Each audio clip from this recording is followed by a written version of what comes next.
Hi everyone!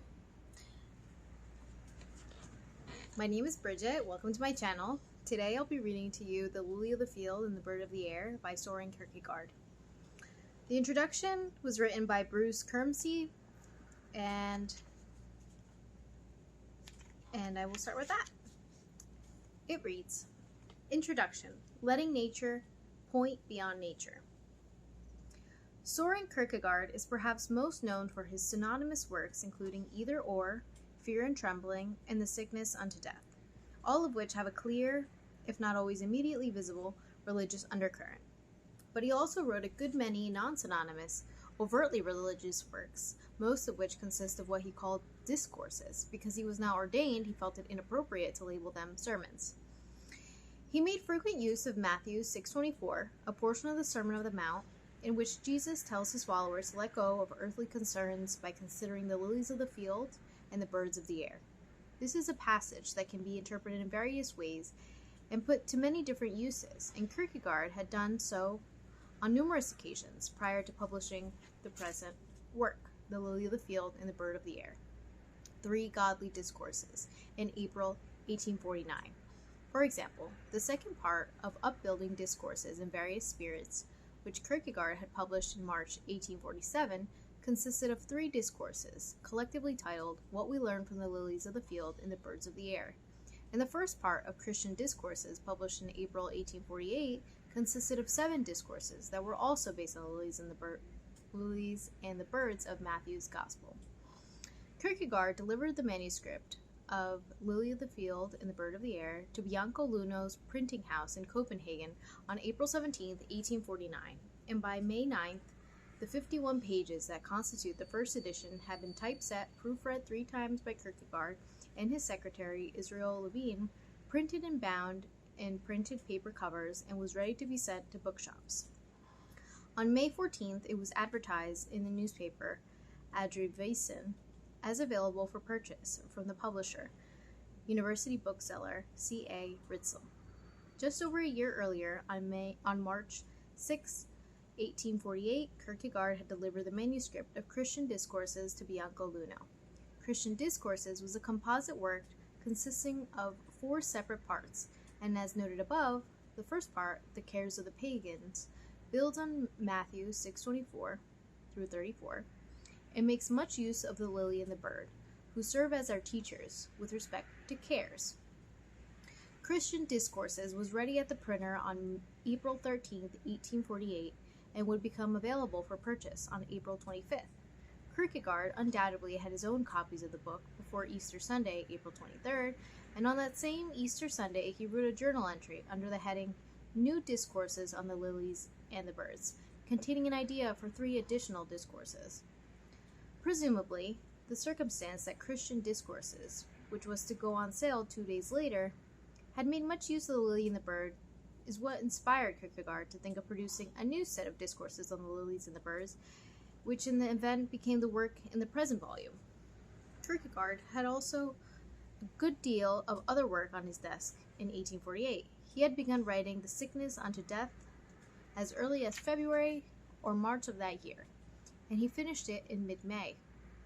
He put that book aside, however, and it did not appear until July 30th, 1849, that is 2.5 months after he published The Lily of the Field and the Bird of the Air, in the course of the summer and autumn of 1848 and into the early month of 1849, Kierkegaard wrote the 3 pieces that would eventually consolidate as Practicing Christianity, which however did not appear in print until September 25th, 1850. In addition to all this, during the summer and autumn of 1848, Kierkegaard wrote The Point of View for My Work as an Author, published in 1859 after his death, as well as several shorter pieces, he called them notes, also concerning his work and his development as an author.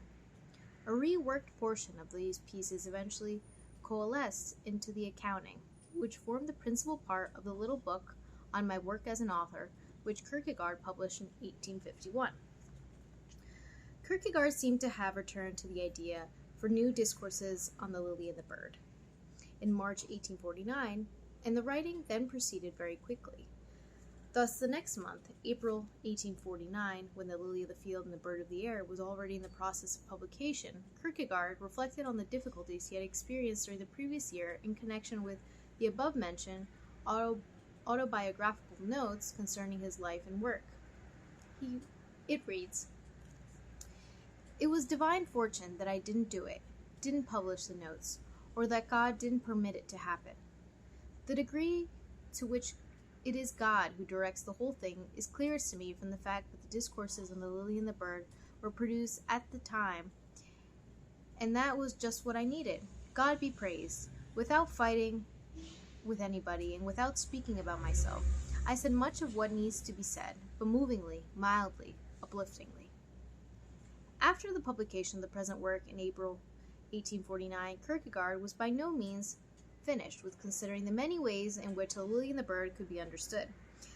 Kierkegaard is a demanding writer and thinker. He never permits the reader to ease up on the oars and drift in an intellectual, ethical, or spiritual sense. Despite his willingness to use natural imagery to make a point, Kierkegaard is never sentimental and never lets his reader off the hook. In a journal entry written only a year and a half after the publication of the present work, he voices agreement with Pascal, and only rarely, and for few, does God step forth from his concealment in nature's secrecy. And a reader might thus hope that difficulties will recede when the lily and the bird in fact make an appearance. But Kierkegaard is never lax in this way. For Kierkegaard, Christianity is a moral and spiritual exercise that has the ultimate purpose of teaching human beings their imperfections, their weaknesses, their selfishness, in the face of the perfection, majesty, and absolute otherness of God. To this end, in Kierkegaard's theology, the selfless suffering of Jesus Christ is meant to confront us human beings with our radical inadequacy and our selfishness, humbling us in our need for grace. But as Kierkegaard explains in another entry from the journal just cited, this is not a very cheerful sounding message, so human beings have domesticated Christianity and invented something else called established Christendom, which dates from the moment the festival of Christmas was declared to be the supreme festival in the 4th century. The Savior of the world was now a child. To be saved by a child, Kierkegaard explains, is an excellent way to relax the spiritual and moral tension, for with a cute infant Jesus, the believer is not confronted with any selfless suffering, and hence with no moral or spiritual challenge. And to return to the present theme, the lily and the bird, Kierkegaard goes on to state quite archly that people prefer the baby Jesus to the suffering Christ because to be saved by a child is something like learning from the lily and the bird, which people also prefer to an actual teacher. So is Kierkegaard abandoning the lily and the bird here? By no means. But this journal entry should serve to remind the reader that Kierkegaard was a tough-minded theologian who never gives his reader a free ride.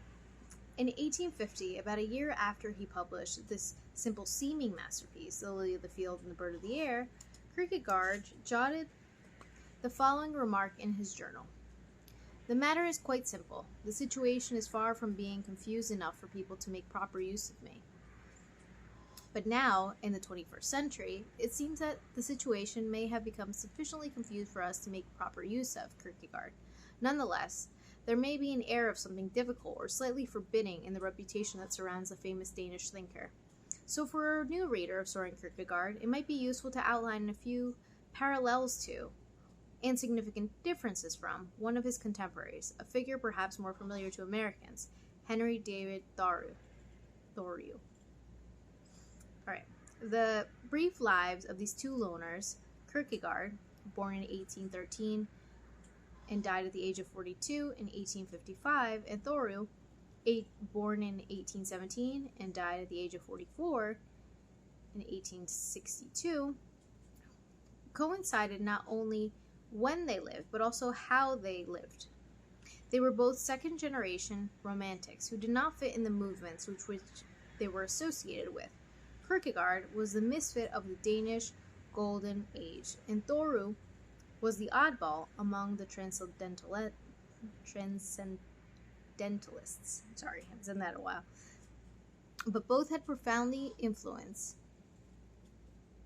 profoundly influenced by Romanticism's discovery of the self, and thus are among the most famous journal keepers known to literature.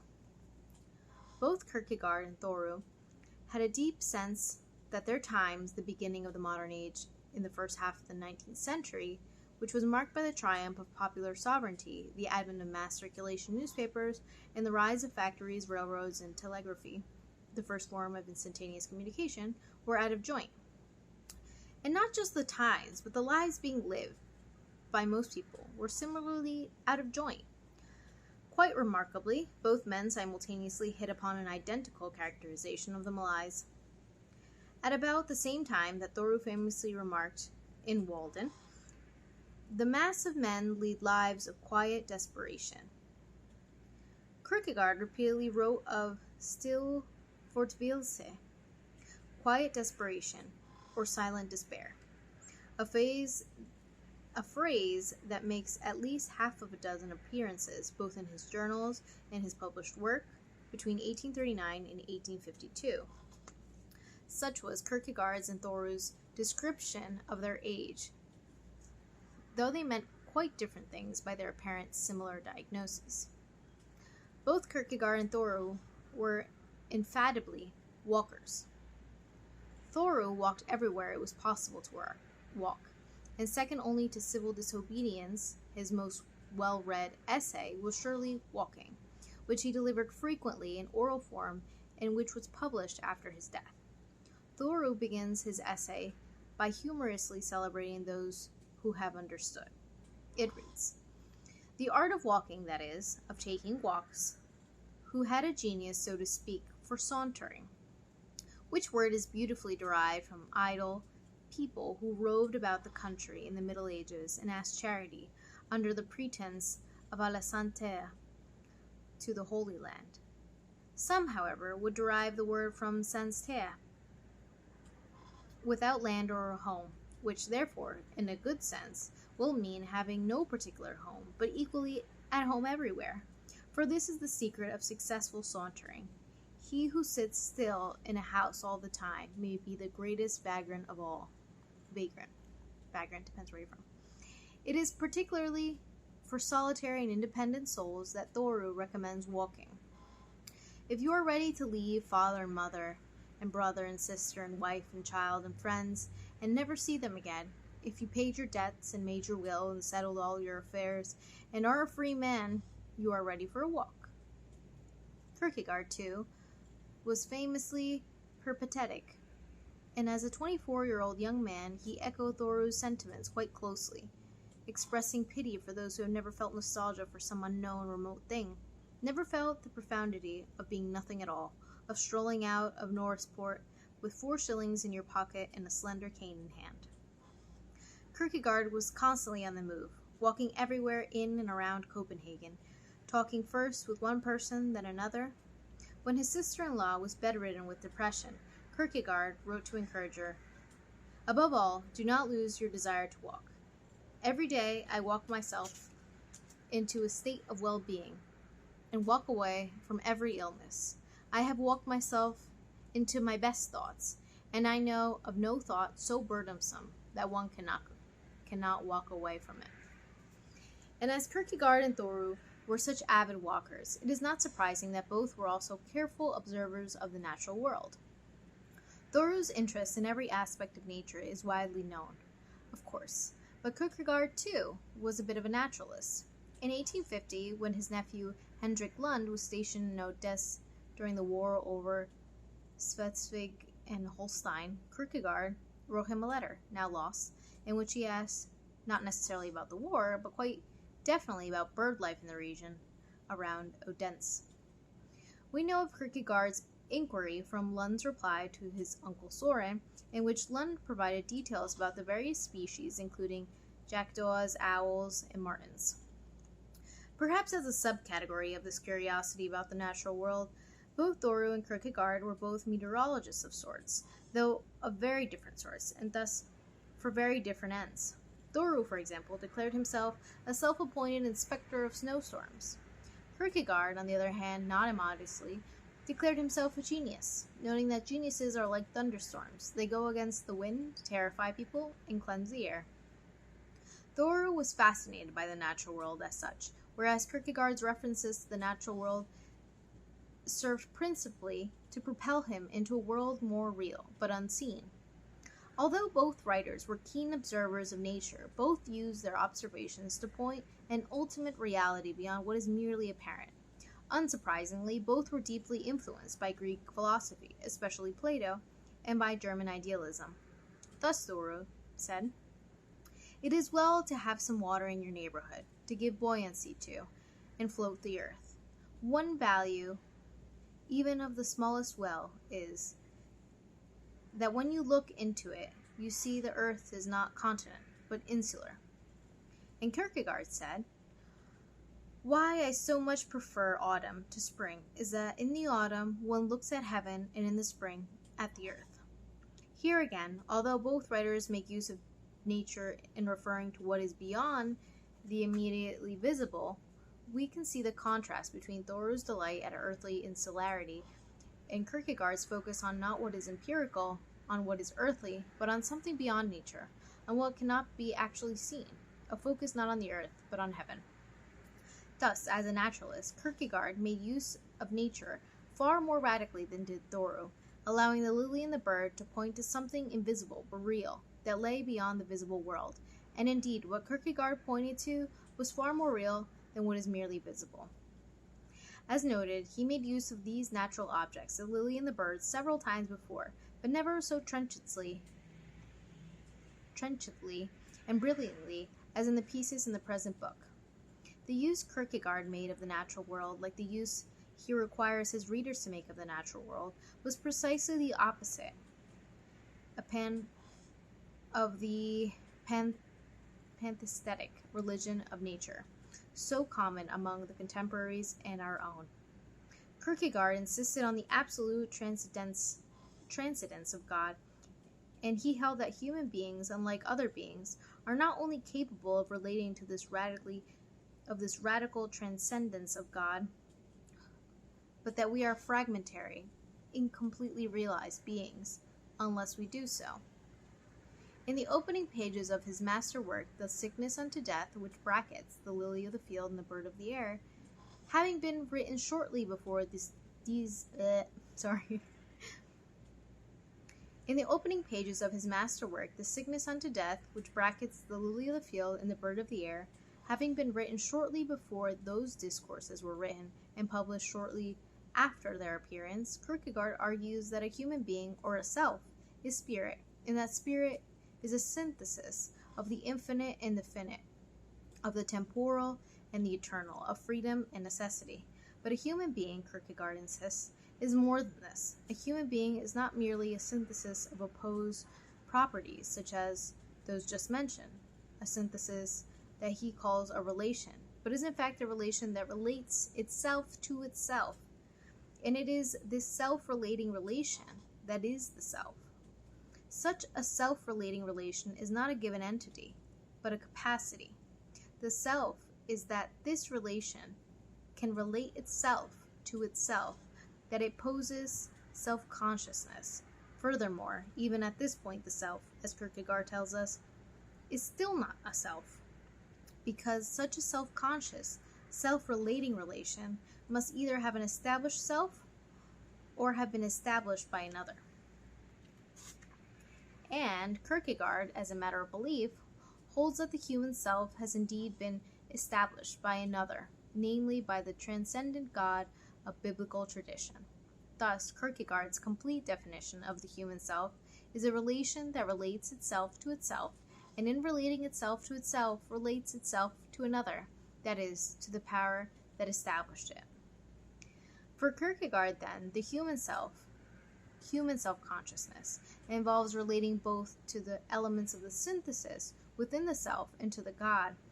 And he writes in a journal entry from early 1852, about 3 years after the composition of the lily of the field and the bird of the air, human beings are characterized by possessing a double essence, a status that differentiates us radically from other created beings, and specifically from lilies and birds. This entry demonstrates that Kierkegaard had not forgotten his beloved lilies and birds, and he invokes these creatures precisely in order to draw a clear line between a straightforward, unchallenging veneration of nature on one hand, and on the other, a relation to God that is appropriate for human beings. But, I hear someone say, is this God I am to love, is it not the God, the same God, who created the whole of this splendid world? How then could he be opposed to my loving it, rejoicing in it, in his gifts? Do not the sparrow and the lily and all of nature take joy in it the same way?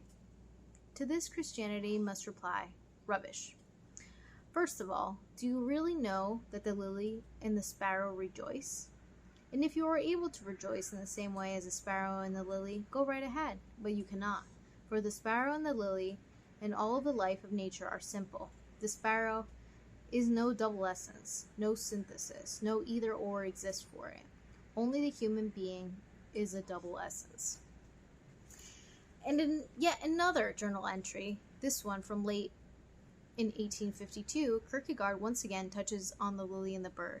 Actually, only the bird, and specifically the sparrow, in order to underscore the absolute qualitative gulf that separates mere pagan material delight in the created world from the effable blessedness of the Christian relation to God's majesty, a majesty so utterly removed from ordinary man, sensate categories, from the human relation to it, can only be one of suffering.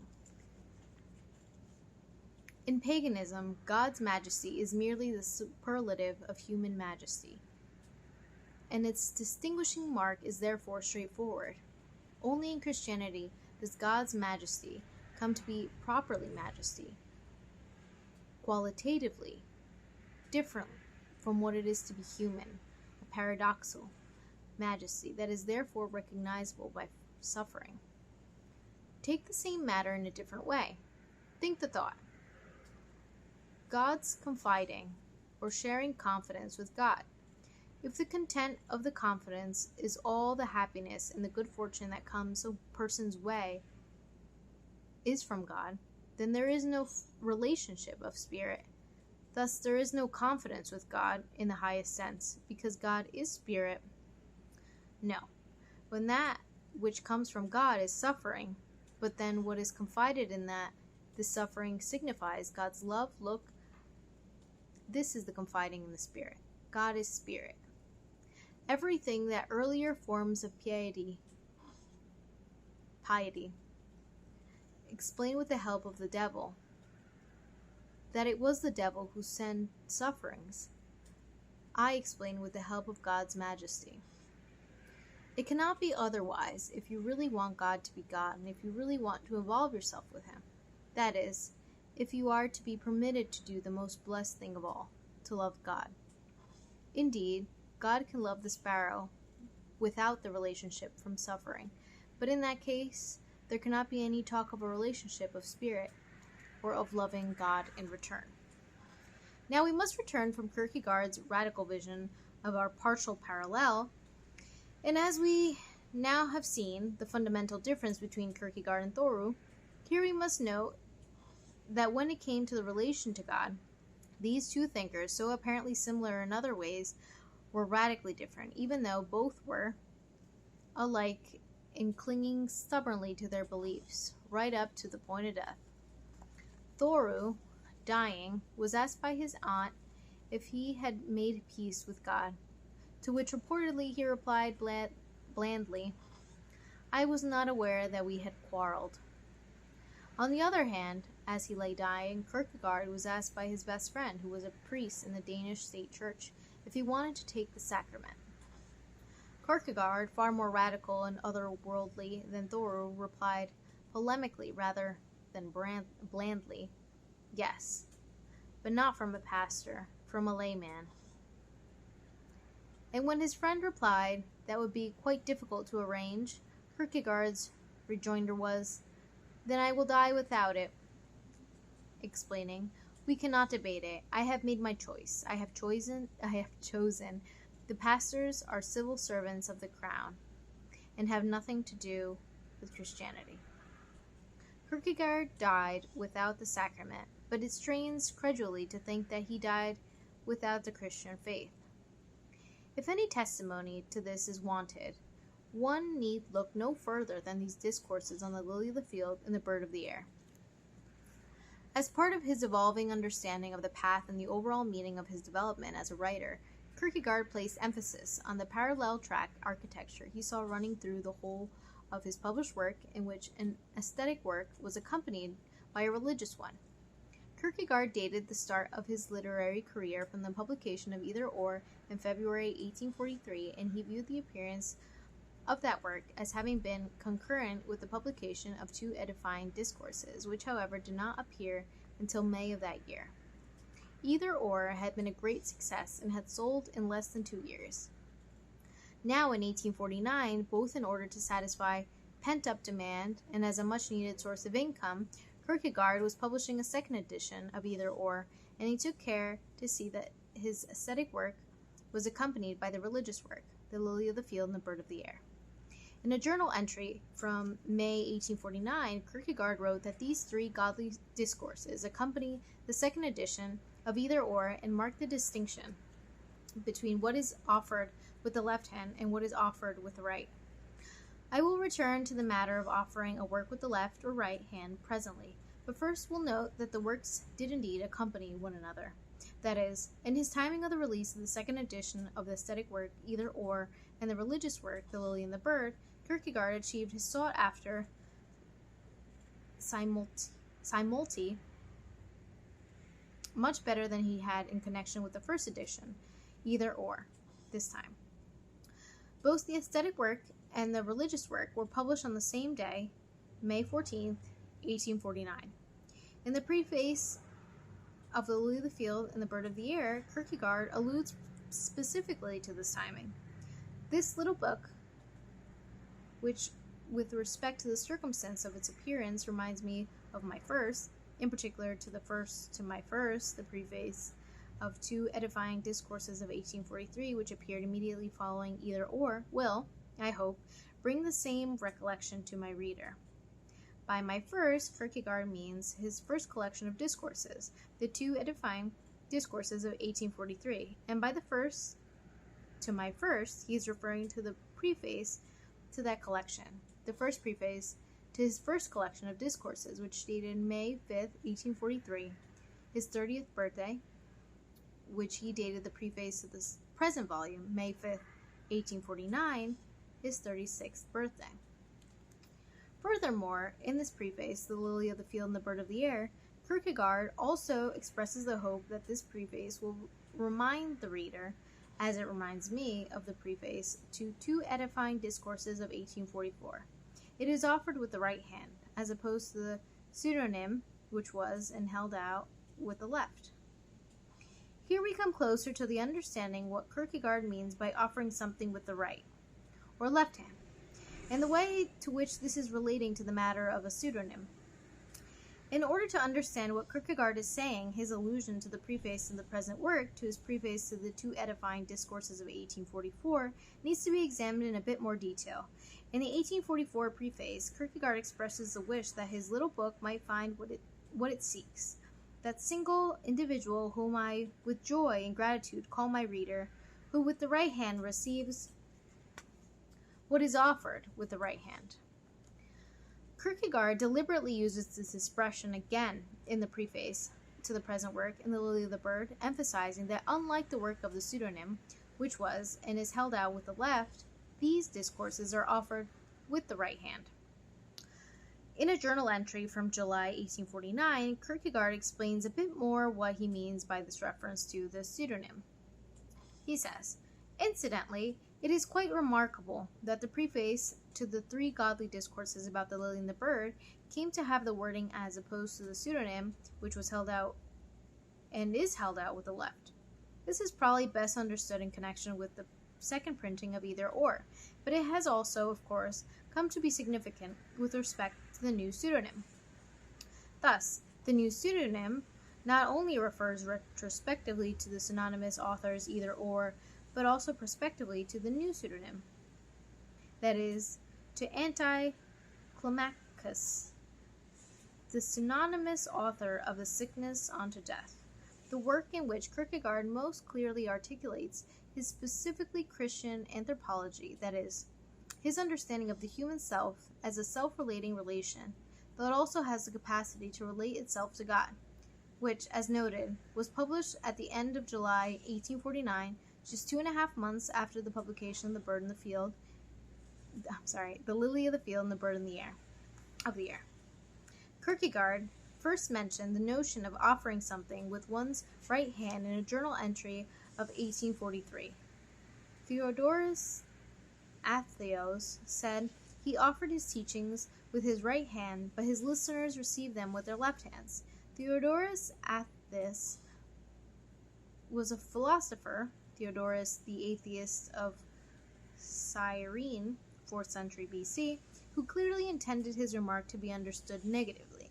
That is, that what he has offered with his right hand, his listeners accepted only with their left hands. Kierkegaard, however, changes the remark about receiving something with one's left hand into giving something with one's left hand, which apparently means that the giver remains at a remove, at second hand, from what he or she gives, and that the recipient receives it like fashion. And Kierkegaard links an author's giving with the right hand to a reader's receiving with the right hand, which presumably means that the giver relates firsthand to what he or she gives, so that recipient also receives it firsthand and appropriates what is given. Thus, it is significant that it is with his right hand that Kierkegaard offers the discourses of The Lily of the Field and the Bird of the Air. And that is the end of the introduction by Bruce Kermsey. Thank you guys for tuning in. It's my first video. Hope you enjoyed it. And see you next time.